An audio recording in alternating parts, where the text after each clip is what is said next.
Assalamualaikum warahmatullahi wabarakatuh. Perkenalkan, saya Syafina Rizky Safitri dari Prodi Akuntansi 2019, NIM 191020008.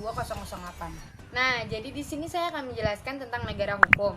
Negara hukum adalah negara yang tunduk pada hukum, di mana disusun dengan sebaik-baiknya di dalam undang-undang, yang bertujuan untuk menyelenggarakan ketertiban umum, serta melindungi, menciptakan, dan mewujudkan kepentingan rakyatnya.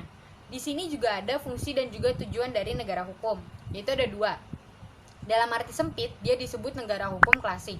Dalam arti luas, dia disebut negara hukum yang modern.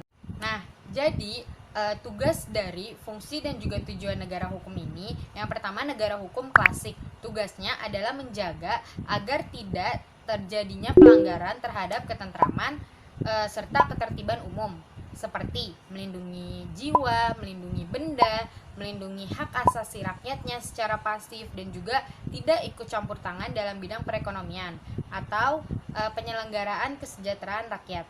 Yang kedua tadi, negara hukum modern. Tugasnya adalah menjaga keamanan dalam arti kata yang seluas-luasnya, seperti keamanan sosial dan juga menyelenggarakan kesejahteraan umum, sehingga hak-hak asasi warganya ini bisa dan juga dapat terjamin dan juga terlindungi. Nah, ada beberapa poin-poin penting yang harus kita pahami dari materi negara hukum ini.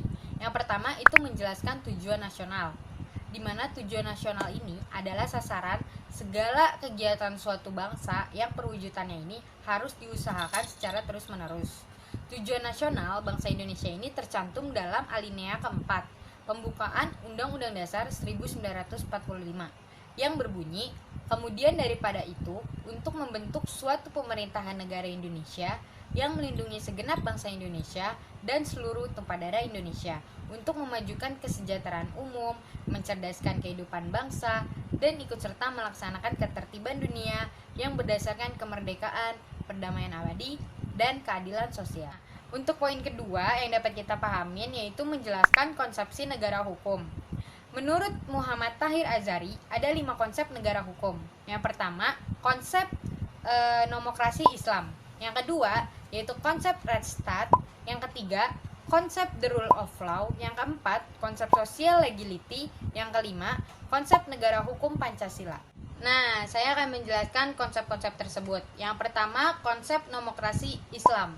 Nomokrasi merupakan the rule of Islamic law, yang artinya kekuasaan yang didasarkan kepada hukum-hukum yang berasal dari Allah. Nah, yang kedua, konsep Rechtsstaat, yaitu konsep Nomoy bahwa penyelenggara negara yang baik adalah yang didasarkan pada pengaturan hukum yang baik. Yang ketiga, konsep the rule of law. Konsep ini menekankan 3 tolak ukur atau unsur utama, yaitu yang pertama, supremasi hukum. Yang kedua, persamaan kedudukan di hadapan hukum. Dan yang ketiga adalah terjaminnya hak asasi manusia. Jadi terdapat perbedaan nih di konsep kedua dan juga ketiga.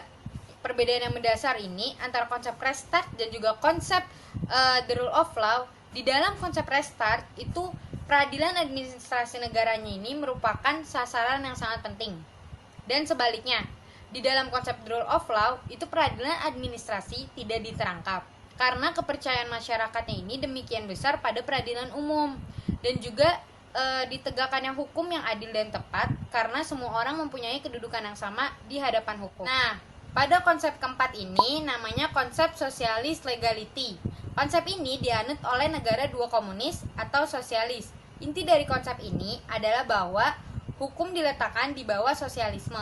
Yang bermaksud socialist legality yang terpenting ialah realisasi sosialisme itu sendiri. Pada konsep terakhir yang kelima yaitu konsep negara hukum Pancasila. Negara Indonesia adalah negara hukum dengan jelas tercantum dalam pasal 1 ayat 3 Undang-Undang Dasar 1945 yang berbunyi, negara Indonesia adalah negara hukum. Selanjutnya ada poin yang ketiga yang dapat kita pahamin, yaitu contoh perbuatan yang harus dilakukan sebagai perwujudan taat pada hukum di Indonesia. Salah satu ciri warga negara yang baik yaitu patuh terhadap hukum yang ada di negaranya dan juga mematuhi sesuai dengan norma-norma yang berlaku. Macam-macam norma itu kan ada 4 ya. Ada norma susila, kesopanan, agama, dan juga hukum. Yang pertama, norma susila. Norma susila adalah peraturan hidup yang bersumber dari hati nurani manusia itu sendiri.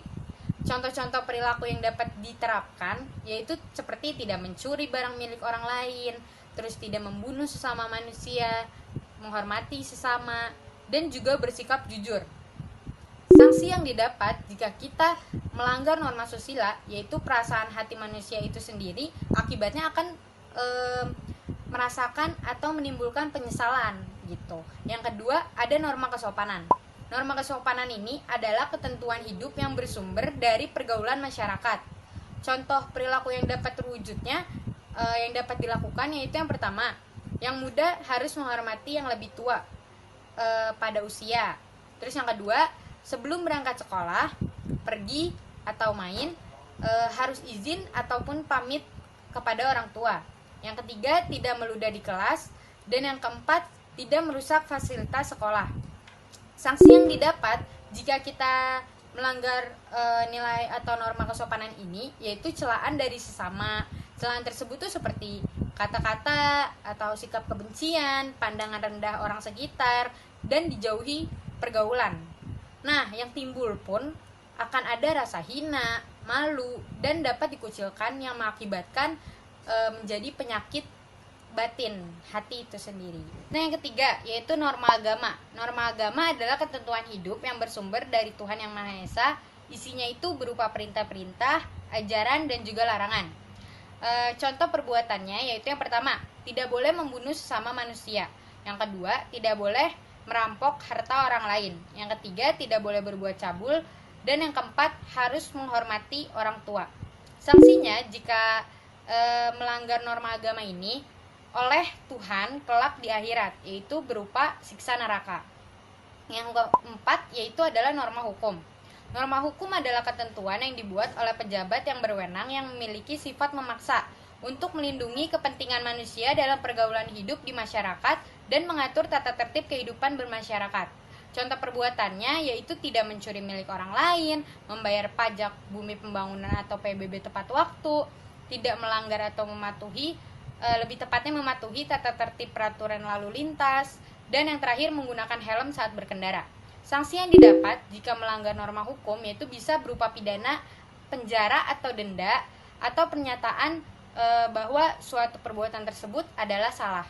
Nah, selanjutnya poin keempat yaitu menjelaskan alasan kenapa kita harus menjadi warga yang taat hukum. Karena di Indonesia ini merupakan negara hukum seperti yang tertuang dalam Undang-Undang Negara Republik Indonesia 1945 ini, pasal 1 ayat 1, hukum harus ditegakkan, yaitu untuk meminimalisir adanya kesalahan yang dilakukan oleh masyarakat. Ketaatan masyarakat terhadap hukum dapat menciptakan lingkungan yang aman, tentram, damai, serta agar tidak ada pelanggaran lagi di masyarakat. Dan juga terwujudnya kehidupan yang harmonis baik di masyarakat, pemerintah, ataupun dimanapun lingkungan kita berada. Nah, kesimpulan yang dapat saya simpulkan dari materi negara hukum ini yaitu karena hukum ini bersifat mengikat dan juga mengatur seluruh tingkah laku manusia. Dengan begitu, ketertiban dan keadilan ini dapat terjaga serta kekacauan dalam negara dapat dihindari. Sekian yang dapat saya sampaikan, kurang lebihnya mohon maaf. Wabillahi taufiq walhidayah. Wassalamualaikum warahmatullahi wabarakatuh.